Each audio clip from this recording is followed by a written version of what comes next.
Hey guys, World Review here, and recently Clash Royale has come out with a new update. There's a new arena, new troops, and in this video I'm going to be discussing all about the new arena and the new troops. To start it off, guys, I'm a little disappointed with the new troops. For one, they didn't need to make them triangles. It gets really annoying after a little while. They could have just made them squares. I mean, that's the one problem with Clash Royale and Clash of Clans.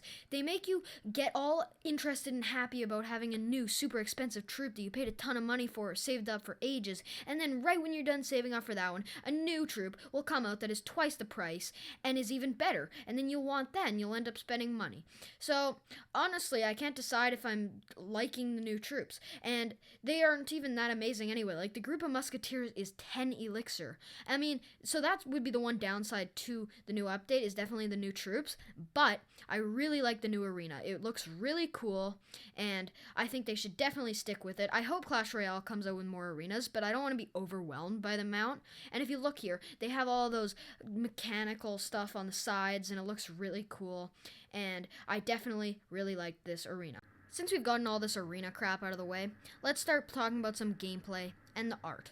First of all, guys, they have updated the art in this game really crazily, and it looks good. I have to admit, the musketeers, the hog riders, the wizards, everything looks different, and I actually really like the art. That's definitely a huge upside to the game, and definitely stick with that. Now, here's some gameplay. As you can see, the hog's coming in. I'm using the hog freeze strategy right now, sort of just hanging in the new arena. I'm not trophy pushing or anything crazy. Right now, I'm in Spell Valley, just hanging out. I'm going to try and get to level 8, and then I'm going to try and push all the way to the leaderboards if I can. I know it's going to be tough because the game just got globally released. But anyway, here's some gameplay, and I hope you guys enjoy. So, as you can see, guys, here he is, coming with a giant. I've got that hidden Tesla right in the middle. Great strategy, guys. I have just recently started using the Tesla, and it obliterates many troops, especially dragons, guys. If they send over a dragon, it's done.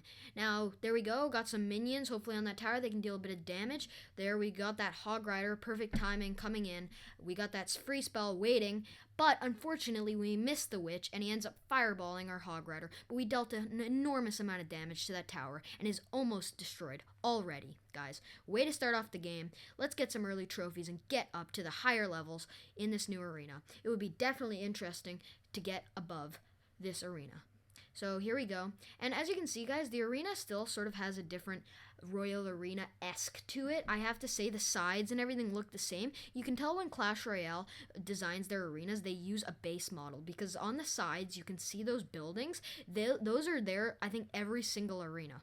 And that is a very interesting fact about this game.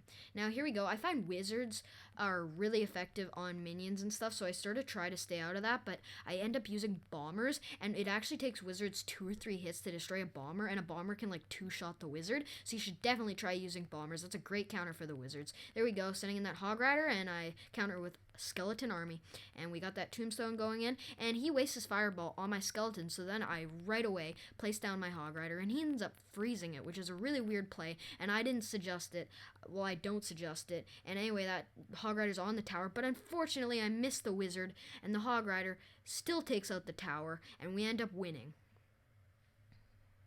Okay, guys, let's hop into another battle. Right off the bat, this battle, we're going to be using elixir collectors, skeleton armies, witches, minions, and the mini P.E.K.K.A. Now, this is a very good strategy. It may be a bit weaker up in this arena, so I generally recommend it for Spell Valley and P.E.K.K.A.'s Playhouse. Guys, this got me to Royal Arena, but it was very risky, and I ended up using hogs right near the end. I would recommend using the Hog Rider deck, actually, for Royal Arena. It's a very effective deck, and it does really well. If you know how to use it correctly, you can destroy people 2 levels higher than you. It's all about placement of the Hog Rider and the free spell. You gotta wait till they place down some troops and freeze them right away. And anyway, guys, this army is still gonna do really well, but you gotta wait for perfect timing. Now, that's the issue with this deck. It's not very effective when it comes to being super offensive right away. You gotta play it really slow and wait till you can get to their tower. And so that's why I ended up, at this level, it's got to be more offensive, so I ended up adding in a hog. And I wouldn't say it's the best choice, but it still helps a decent amount because it got to the tower and dealt some damage to it. So that was very good. And here we go, he's sending in that giant skeleton. Now, if they get to my tower, that's very effective, but his is only level 1, so it's only going to deal like 600 damage, and I'd way rather have a witch getting on a tower will deal more damage than that, and that's exactly what happened. So my witch ended up getting on that tower and getting it down to 800 health while the other skeletons work on the tower. He sends in those barbs, got that tombstone in the middle, so they're going to be affected by that. And we can take that out with just a few extra minions. 3 elixir versus 5 elixir. Pretty good trade-off, right? And anyway, I sent in that Hog Rider trying to take out that tower. It's really low, 800 health. Got that free spell ready, and I freeze that tower, and it takes out that tower. But anyway, so we're winning 1-0 with 1 minute and 5 seconds left. Now, here I sort of start to rush, and I think, okay, I gotta try and get that other tower out of the way. And so this is actually a battle in my clan. So his name's Alan. Definitely a decent player. I mean, he has a decent deck. He's a little lower in trophies than me, but he's still a sort of good match against to just practice. And here we go.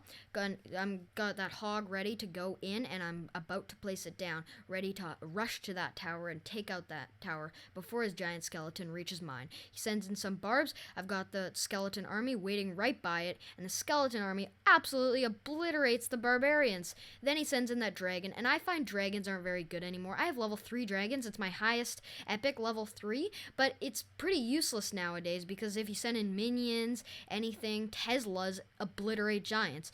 Sorry, they obliterate dragons. So it also depends on personal opinion, but personally, I'm not a huge fan of the dragon anymore. It is a very good troop in the lower levels, so you can definitely check it out. But anyway, the clock runs down to 1 second left, and we end up winning the battle. 1 crown to 0. Could have been more, but I told you it's not a very offensive deck. Hope you guys enjoyed.